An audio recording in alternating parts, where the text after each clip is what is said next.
안녕하세요. 멜묵상. 오늘은 창세기 21장 22절부터 34절 말씀 보도록 하겠습니다. 네, 이제는 좀 장면이 바뀌어서요. 이제 아브라함이 아비멜렉하고 조약을 맺는 장면이 나옵니다. 이게 대대 이게 왜 중간에 끼어들어 있나라고 생각할 만한 독특한 장면인데요.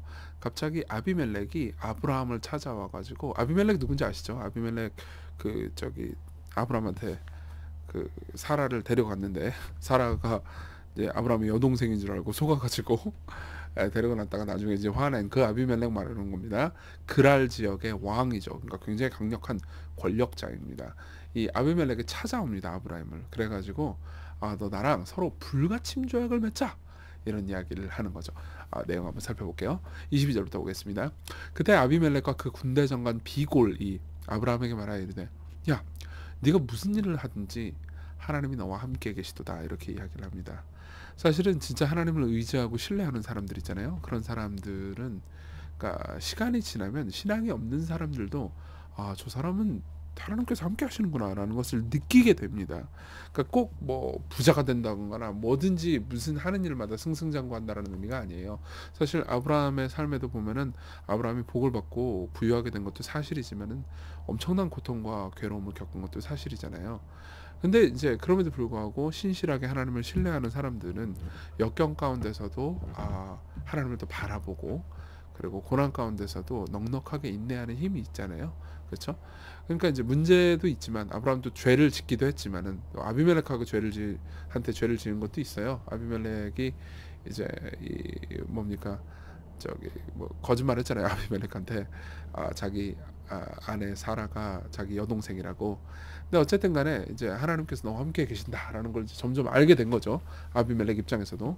그래서 말합니다. 그런즉 너는 나와 내 아들과 내 손자에게 거짓되이 행하지 아니하기를 이제 여기서 하나님을 가르쳐 내게 맹세하라. 그러니까 거짓되게라는 말은, 그러니까 이제 아브라함이 한번 거짓말 한 적 있잖아요. 그러니까 그걸 이제 비꼬면서 얘기를 한 거죠. 그러면서 내가 너에게 후대라는 단어는 헤세드라는 단어인데요. 그러니까 선대하고 사랑해가지고 은혜를 베풀어줬다, 이렇게 얘기한 거예요. 그런대로 너도 나와 내가 머무는 이 땅에 행해라. 그러니까 서로 싸우거나 뭐 침략하거나 하지 말자, 이렇게 이야기를 한 거죠. 그러니까 아비멜렉 입장에서도 저 아브라함이 섬기는 저 신은 참 크고 대단하고 위대한 신인 것 같은 거죠. 그러니까 이제 아브라함이 뭐라 그러냐, 내가 맹세하리라, 이렇게 얘기를 합니다. 그러면서 아비멜렉의 종들이 25절, 아브라함이 아비멜렉을 책망해요.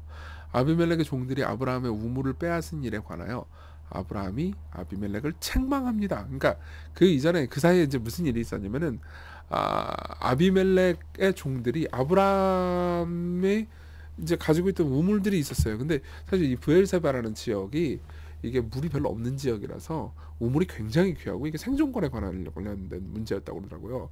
그러니까 이제 우물을 빼앗은 일이면 큰 일이죠. 게다가 여기 우물을 빼앗은 일이라고 돼 있잖아요. 이 일이 이제 히브리어로는 복수입니다. 그러니까 그런 일이 한두 번만 있었던 게 아닌 거죠. 그러니까 이제 아브라함이 뭐라고 하냐면, 누가 그랬는지 내가 알지 못하노라. 너도 내게 알리지 아니하였고 나도 듣지 못하였느니 오늘에야 들었노라. 이게 사실인지 아닌지는 알 길이 없습니다. 근데 어쨌든 간에 책망을 하니까 갑자기 이제 약간 느낌이 쫄아버리는 느낌이죠.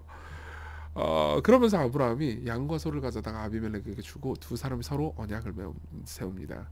그러면서 아브라함이 7 암양 새끼를 따로 놓으니 아비멜렉이 아브라함에게 이르되, 이 7 암양 새끼를 따로 놓으면 어찌미냐, 이렇게 얘기해요. 그러니까 아비멜렉이 뭔가 혼나야 될 것 같은데 아브라함이 오히려 아비멜렉한테 7 암양 새끼를 따로 놓고 약속을 합니다. 그러면서 아브라함이 이르되, 너는 내 손에서 이 암양 새끼 7을 받아 내가 이 우물판 증거를 삼으라 하고, 이렇게 얘기를 합니다. 그러니까 아브라함이 되게 넉넉하죠. 넉넉하게 이제 분노할 만한기도 하고, 사실상 어떻게 보면은 아비멜렉이 이 7 암양 새끼를 둬야 되거든요. 근데 이제 아브라함이 둡니다. 그러니까 이제 좀 담대함과 넉넉함으로 오히려 베풀죠. 아비멜렉한테 베풀면서 내가 7 암양 새끼를 따로 놓는다. 물론 이거 엄청 당시에 아브라함이 가지고 있던 재산에 비하면은 그렇게 엄청난 건 아니에요.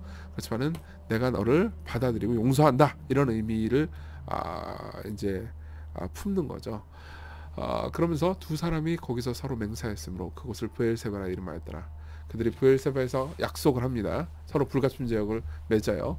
그리고 아비멜렉과 그 군대 장관 비고는 따라 블레셋 사람으로 땅으로 돌아갔고, 아브라함은 브엘세바에서 에셀나무를 심습니다. 여기서 에셀나무를 심는다는 건 좀 이따 보겠지만 이제 여기에서 계속 터잡고 살아가겠다. 이렇게 얘기를 합니다. 그러면서 거기서 영원하신 여호와의 이름을 불렀습니다.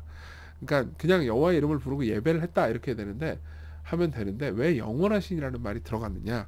그러니까 하나님 이제 아브라함의 신앙이 이제 자라가는 거죠. 하나님 당신은 영원하신 분입니다. 이렇게 말하면서 블레스 사람의 땅, 이 브엘세바라는 지역에서 오랜 시간을 여러 날을 지냈더라. 오랜 시간을 머물렀더라. 이렇게 이야기를 하는 거죠.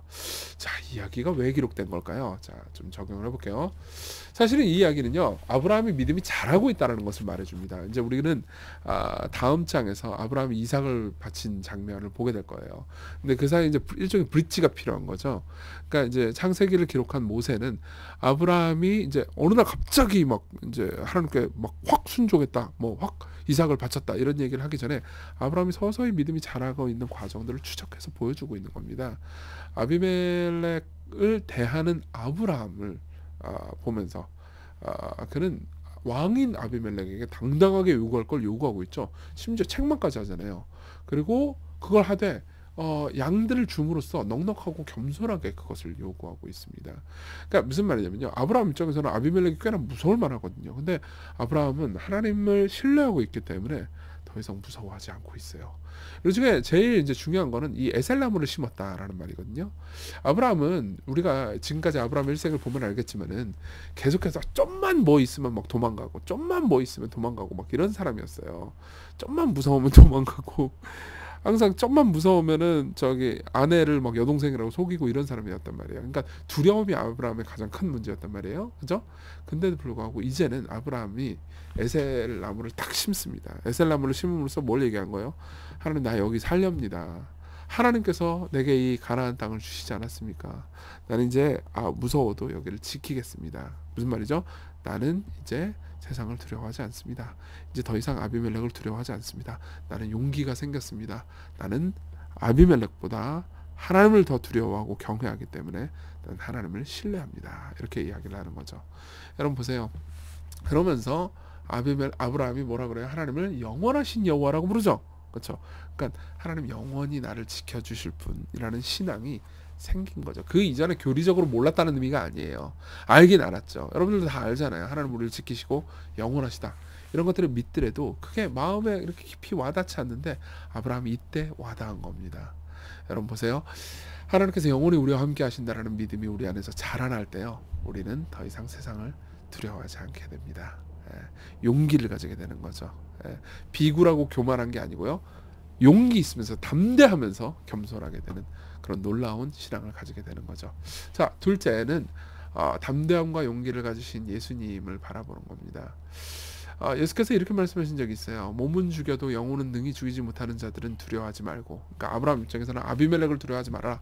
여러분들 입장에서는, 저와 여러분들 입장에서는 세상의 정죄와 미움과 이런 세상에 있는 여러 권력과 힘과 이런 것들을 두려워하지 말아라. 오히려 몸과 영혼을 능히 지옥에 멸하실 수 있는 분을 두려워라. 이렇게 말씀하시죠. 예수님을 생각해 보십시오. 예수님은요, 아브라함과 달리 죄악된 세상의 전적으로 부당한 요구에도 불구하고 담대하셨습니다. 사실 아브라함은 아비멜렉한테 죄도 좀 짓고 그랬잖아요. 자기 아내 사라를 여동생이라고 속이기도 하고. 근데 예수님은 세상에 대해서 죄를 지은 게 아무것도 없으셨어요. 그리고 예수님은요, 아브라함보다 훨씬 더 위험한 땅, 가나안 땅보다도 훨씬 더 위험한 땅에 들어오셨습니다. 예루살렘에 들어가셨어요. 거기서 저주와 버림을 받으시고 십자가에 못 박혀 죽으셨죠. 그분이 우리를 위해서 용기를 내셨습니다. 보세요. 우리는 세상을 두려워할 필요가 없어요. 하나님께서 우리와 함께 계시니까. 그렇죠? 그리고 하나님도 더 이상 벌벌 떨면서 무서워할 필요가 없습니다. 왜요?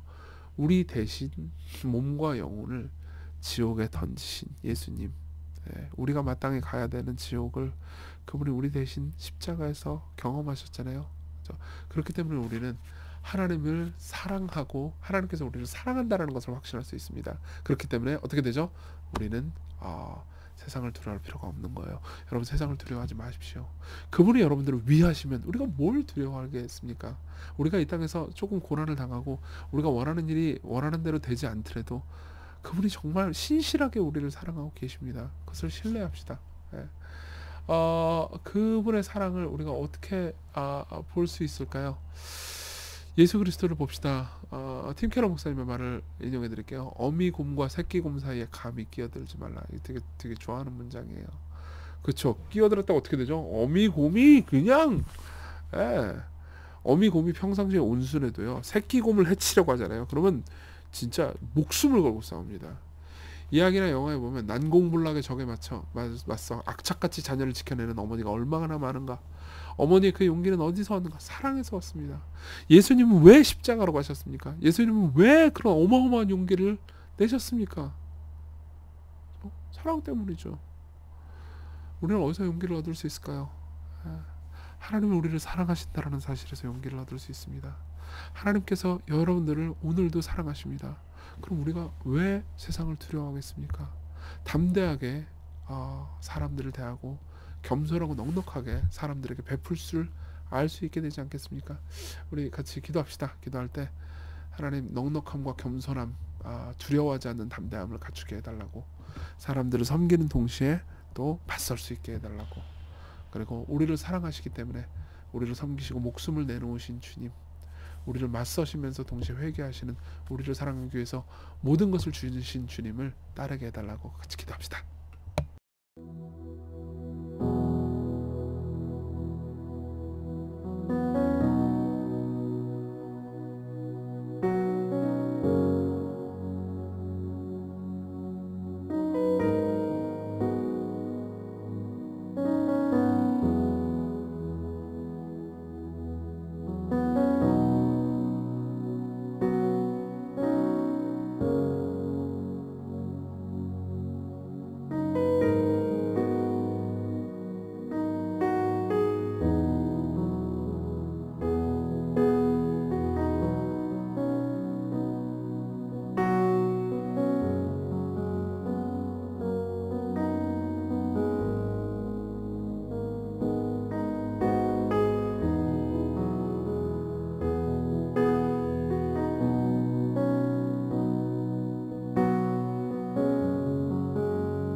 기도하겠습니다.